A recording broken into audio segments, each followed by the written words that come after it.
Barchaga salom alaykum do'stlar. Koliplar sotiladi deb video qo'ydik.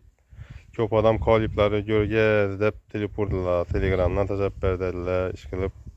Yo koliplar o'xshi video olib tashlang dedilar. Yana bir video olyapman. Nechta koliplar borligini. Bu bir komplekt kolip Yani ugul pesa kerak ketadi. Koliplar top-toza.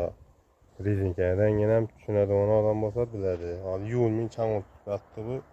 İşletilmegendan keyin görüşleriniz mümkün rezinka sifatini qayta quyilgan emas, birinchi quyilishi bo'lgan. Bu yoqda yana bir komplekt. Görüşleriniz mümkün. Bu yana pesa qarab ketadi ona. Yanda katta variantda mana ugullari bor, böyle gözetmege ustalar sig'maydi, shuning uchun ishning komplekt ayni eshik koliplari bular. O'shi 6 komplektmi bor. Shundan keyin boshqa variantlar ham bor.